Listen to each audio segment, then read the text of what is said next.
Chapter 9. Steel made no immediate move back onto the landing. He stood at the top of the first flight of stairs and took a careful look at the landing area. Rob noticed that there was no surprise on the man's face, only the look of calm determination that was always there whenever he was confronted by a difficult and dangerous problem. And it seemed as if this particular problem was of a kind that he was used to, that he might possibly have experienced before.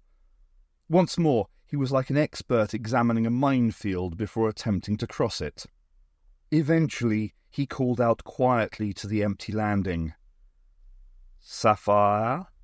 There was no reply. Rob looked at the landing, looked at all the familiar objects that once symbolized home. The decorative table, the putty-coloured earthenware jar, the dried plants, the painting of the tumble-down cottage. "Sapphire!" Steel called out a second time, and there was a trace of urgency in his voice now. "Yes, Steel?" Sapphire's voice seemed so close at hand that Rob was almost startled by it. "Just tell me." Steel lowered his head in concentration, to listen rather than to watch. "I'm in a room. A tiny room," said Sapphire's voice from the deserted landing. "Sitting, standing, what?" "Standing." "Where are you standing?" "Facing a wall. Just a blank piece of wall. It's an old wall, old plaster, beams. It's very old." "In this house? Rob's house?" "No." And there was just the slightest tremor in Sapphire's voice. Rob heard it. He looked at Steel, but Steel was still listening hard, still concentrating. "You haven't changed your position?" "No," replied the unseen Sapphire. "I'm standing exactly as I was when I was last in the house with you." Steel raised his head quickly. "You're still in the house, Sapphire?" "Yes, Steel. Keep remembering that." He looked hard at the landing now. "And don't change that position. Don't move at all. Don't make yourself a part of that room. Do you understand?" "Yes, Steel," Sapphire's voice said, with a slight exclamation like annoyance, like self-reproach. "We walked right into it, didn't we? I walked into it." And Rob sensed the touch of nervousness in that voice, and it worried him. "Don't think of that. You're still in the house." Steel raised his voice as he drove home the warning. "Remember that you're still in this house with us, right?" There was no answer. "Sapphire?" The reply was only a second or two late, but, to Rob, the emptiness of the landing made it seem interminable. "Yes, I heard that, Steel," said the trapped voice. "Good." Steel seemed to relax slightly. He then looked up at the landing space once more. "Now, from where you stand, describe that room to me." It's like part of an old cottage," Sapphire's voice said from the landing of the house. "A scullery, yes, a scullery. A scullery in an old cottage, not a very tidy place. It seems a bit ramshackle." Her words reminded Rob vaguely of the picture. He was about to glance up and across at it when Steel spoke again. "Night or day?" "Day," Sapphire's voice came quickly back at him. "Well, just remember that you're in Rob's house with us, and that it's night." "Yes. Just think of that room as a picture," Steel continued. "Just a picture, nothing real. A picture that you're looking at." "It was a picture." "What?" Steel stared at the landing, stared in the direction of Sapphire's voice. "A picture on the landing. That's what I was looking at when it happened. Left side, almost at the top of the stairs. See it?" Steel saw it. So did Rob.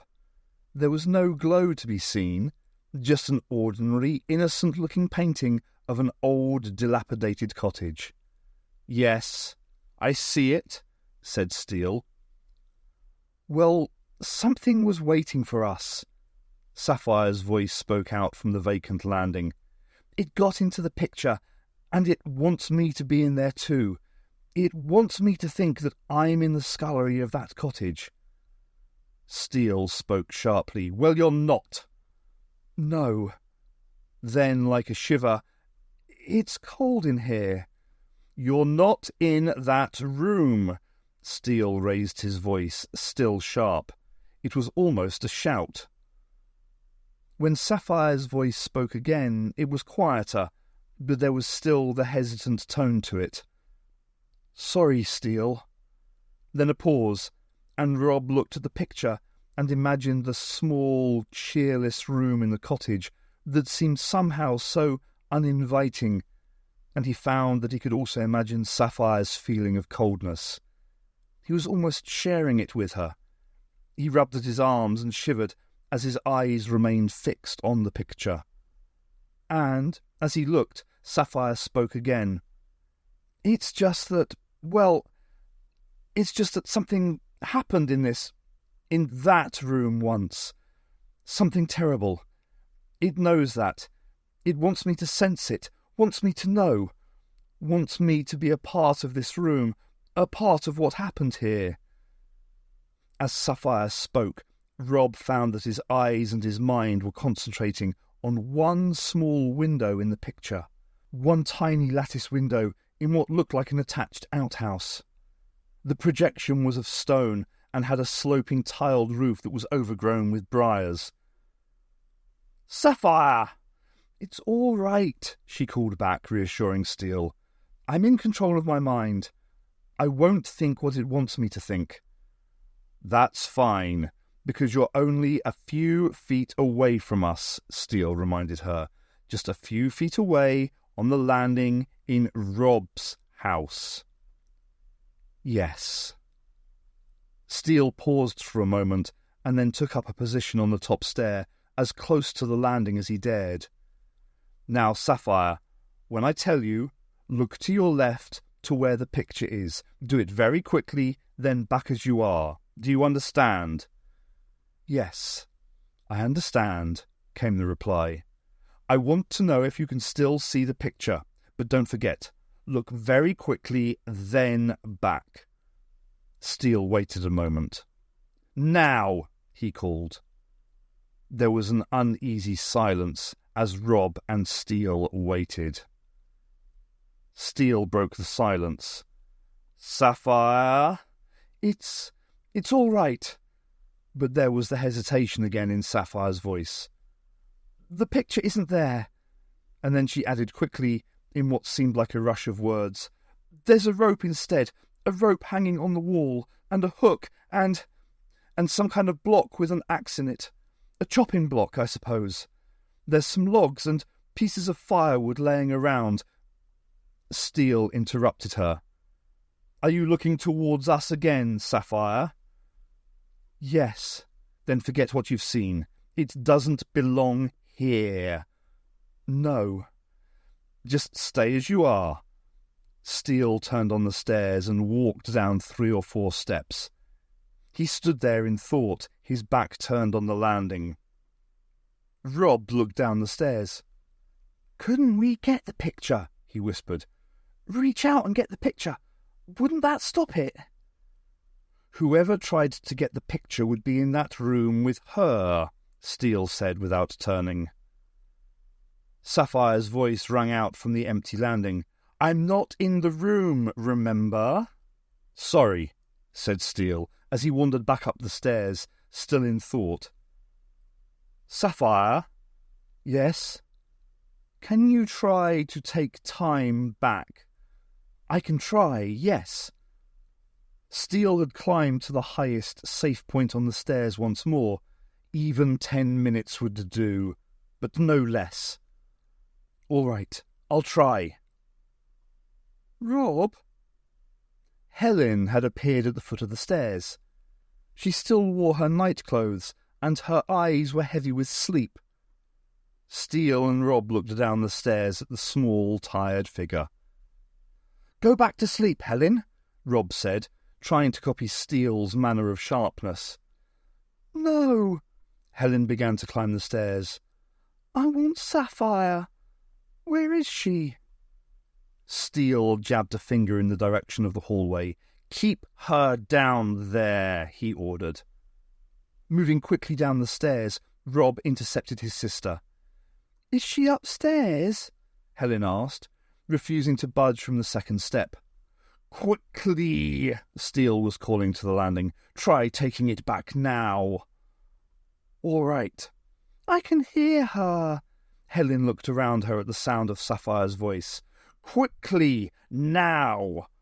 "But I can't see her." Helen stared up at Rob. "Where is she?" She tugged at Rob's sleeve. Rob, still watching the operation at the top of the stairs, reached down and held Helen's hand tightly. "Please be quiet, Helen," he murmured. But Helen had decided to call out at the top of her voice. "Where are you, Sapphire?"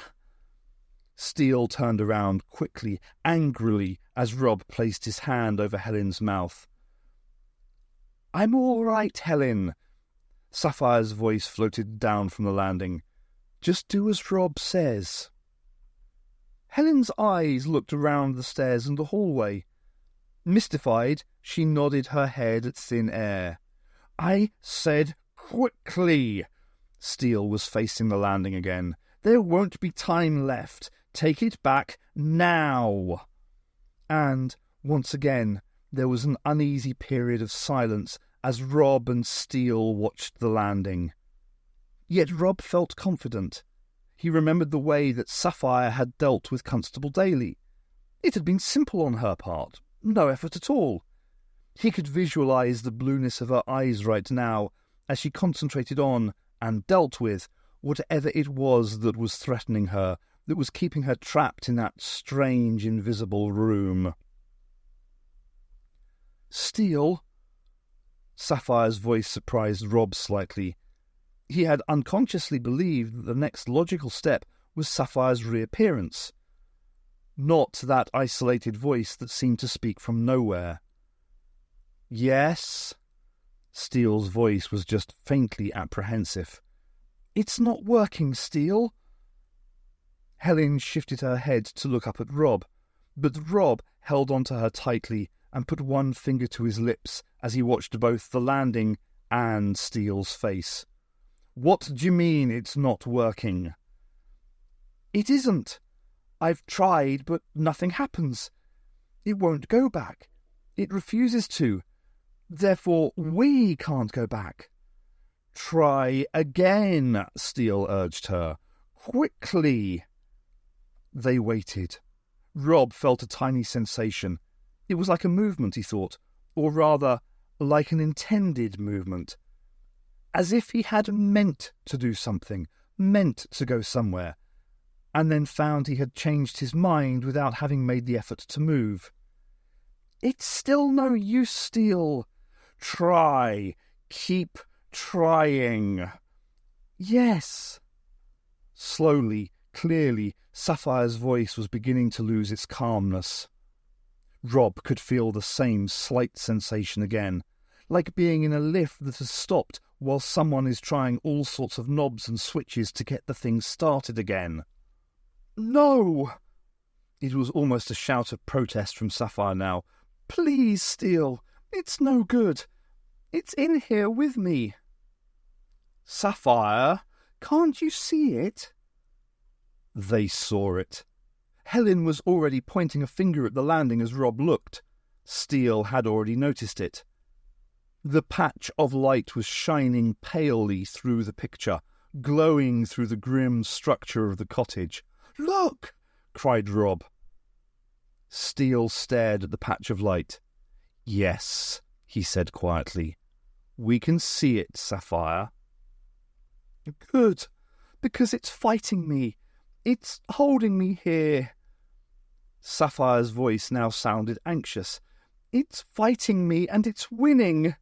Then quickly, do you hear me, Steel? Yes, Sapphire.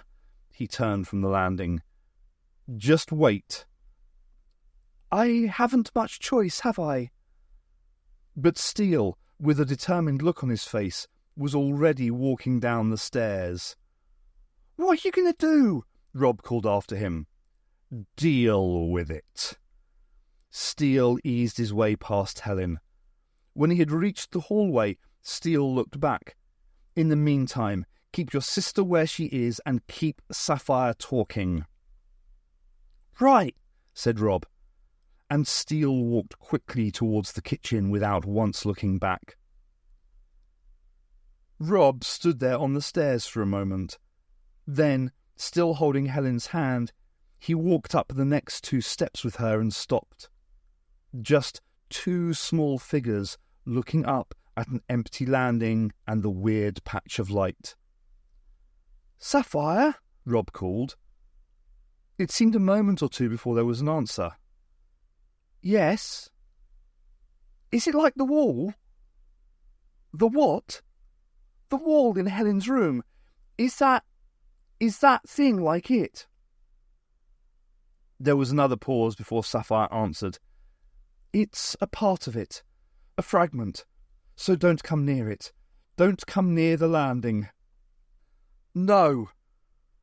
Rob looked down at Helen, who smiled back up at him anxiously. Rob cleared his throat and faced the landing once more. I'm supposed to keep you talking, he announced. You're doing fine, was the wry reply.